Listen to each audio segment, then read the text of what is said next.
എനിക്ക് അയ്യോ കഷ്ടം. കഴിഞ്ഞ ദിവസങ്ങളിലായി നാം വായിച്ചുകൊണ്ടിരിക്കുന്ന, ധ്യാനിച്ചുകൊണ്ടിരിക്കുന്ന, ചിന്തിച്ചുകൊണ്ടിരിക്കുന്ന 1 കൊരിന്ത്യർ 9-ാം അധ്യായത്തിലെ ആ വാക്യം, 16-ാം വാക്യം, അതിനകത്തെ ഒരു ചെറിയ ഭാഗം ഇന്ന് നമ്മൾ വീണ്ടും ധ്യാനിക്കുകയാണ്. എനിക്ക് അയ്യോ കഷ്ടം. അങ്ങനെ എപ്പോഴെങ്കിലും പറയേണ്ടി വന്നിട്ടുണ്ടോ? സ്ത്രീ വിഷയത്തിൽ ഒരു മനുഷ്യനെ പിടിച്ചാൽ കഷ്ടം എന്ന് മറ്റുള്ളവർ പറയും. അവൻ പറയുമെന്നറിയില്ല. പണാപഹരണത്തിൽ പിടിക്കപ്പെട്ടവര്, സർക്കാരിനെ വഞ്ചിച്ചവര്, കൈക്കൂലി വാങ്ങിയവര്, ഇവരെയൊക്കെ നോക്കിയിട്ട് നമ്മൾ പറയും, ഓഹ് കഷ്ടം.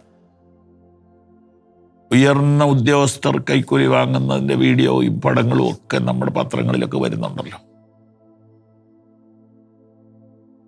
പൊതുപ്രവർത്തകരെ ഇങ്ങനെയുള്ള കാര്യങ്ങളിൽ ആക്ഷേപിക്കാൻ വേണ്ടി മനഃപൂർവ്വം പറയുന്നത് നമ്മൾ കാണുന്നുണ്ട്. എന്നാൽ ഇവിടെ ഒരു മനുഷ്യൻ പറയുക, എനിക്കയ്യോ കഷ്ടം. അതെന്താ? ഇദ്ദേഹത്തിന് എന്തു പറ്റി?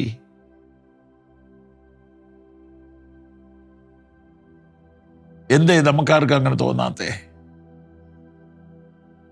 ഇതൊരു അഗ്നിയാണ്. ഇത് കെടുകയില്ല. ഇതകത്ത് കത്തിയാൽ നിങ്ങൾ എന്ത് ചെയ്യുമ്പോഴും നിങ്ങൾക്ക് ആ ദൈവസ്നേഹം ഉണ്ടാവും. കാരണം സുവിശേഷത്തിന് വേണ്ടിയല്ലേ ചെയ്യുന്നത്. ഒരു ഹോട്ടലിൽ ഭക്ഷണം വിളമ്പുന്ന ആൾക്കും ദൈവസ്നേഹത്തോടെ വിളമ്പാം. ഒരു റബ്ബർ വെട്ടുന്ന ആൾക്കത് ദൈവസ്നേഹത്തിൽ നിന്ന് ചെയ്യാം. ഒരു വീടിൻ്റെ മുറ്റം അടിച്ചു തൂക്കുന്ന സ്ത്രീക്കും സുവിശേഷം അകത്ത് വെച്ചുകൊണ്ട് ചെയ്യാം. ജില്ലാ കലക്ടർക്ക് ചെയ്യാം, പോലീസ് സൂപ്രണ്ടിന് ചെയ്യാം, മുഖ്യമന്ത്രിക്ക് ചെയ്യാം.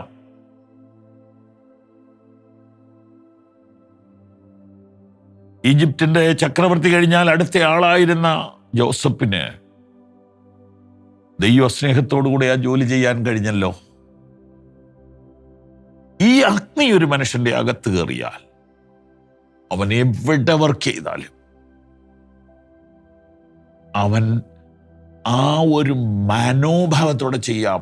ചെയ്തു കഴിയുമ്പോൾ അത് ഡബിൾ എഫക്റ്റ്.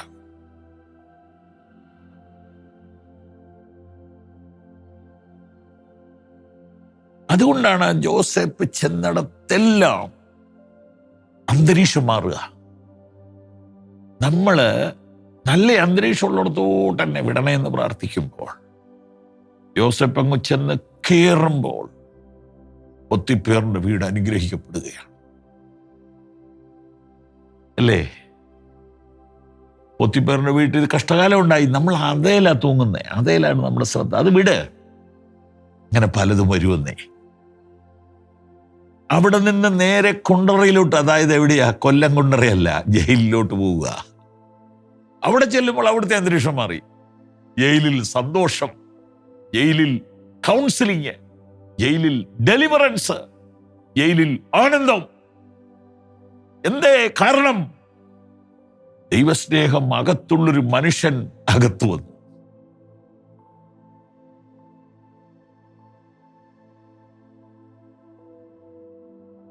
എത്രയോ ദിവസങ്ങളായി ഞാൻ നിങ്ങളോട് പൗർവിഷനിലൂടെ പങ്കുവയ്ക്കുന്നു. സ്ഥിരമായിട്ടുള്ള ക്ലാസ്സുകളായതുകൊണ്ട് നമ്മളൊരു വേദഭാഗം സങ്കീർത്തനത്തിലൂടെ വരികയായിരുന്നു. എന്നാൽ എൻ്റെ മനസ്സിനെ വല്ലാതെ ഇപ്പോൾ ചലിപ്പിക്കുന്ന ഗോസ്പൽ എന്ന കാര്യം വീണ്ടും ഓർപ്പിക്കുക. എനിക്കയ്യോ കഷ്ടം. അങ്ങനെ പറയാൻ എന്താ കാര്യം എന്ന് ഒന്ന് ചിന്തിക്കണേ.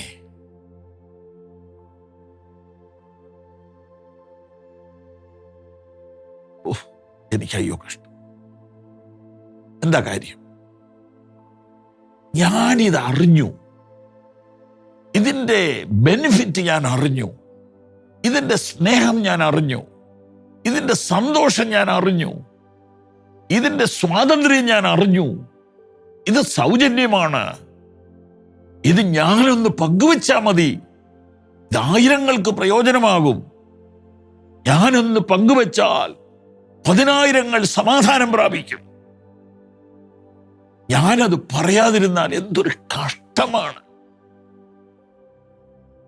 തീവണ്ടി വരുന്നു, പാളം മുറിഞ്ഞു കിടക്കുന്നു, നിങ്ങളത് കാണുന്നു. നിങ്ങൾക്ക് എന്ത് ചെയ്യാൻ പറ്റും? നിങ്ങൾക്ക് അവിടെ കിടന്ന് ഉറക്കം നിലവിളിക്കാൻ പറ്റില്ലേ? ഒരു മനുഷ്യൻ തൻ്റെ കൈ കടിച്ചു മുറിച്ചിട്ട്, തൻ്റെ മുണ്ടഴിച്ചിട്ട് ചോരയെ മുക്കി തീവണ്ടിക്ക് നേരെ ഓടിയെന്ന് VBS അധ്യാപകൻ പറഞ്ഞ കഥ എൻ്റെ മനസ്സിലുണ്ട്. അതിവേഗം വരുന്ന തീവണ്ടിയിൽ 4000 മനുഷ്യരുണ്ട്. ആരോ ദുഷ്ടന്മാർ പാളം മുറിച്ചു വെച്ചതാണ്. ചുമന്ന കൊടി കണ്ടാൽ ട്രെയിൻ നിൽക്കും എന്ന് കേട്ടിട്ടുള്ള ആ മനുഷ്യൻ അങ്ങനെ ചെയ്തത്രേ. അതേ ആശയമാണ് ഈ പറയുന്നത്. എനിക്ക് അയ്യോ കഷ്ടം. ഓരോ ദിവസവും ലക്ഷക്കണക്കിന് ആളുകൾ നശിക്കുന്നു. എന്നിട്ട് ഞാൻ മിണ്ടാതിരുന്നാൽ എന്നെ പോലെ ദുഷ്ടനാരാ?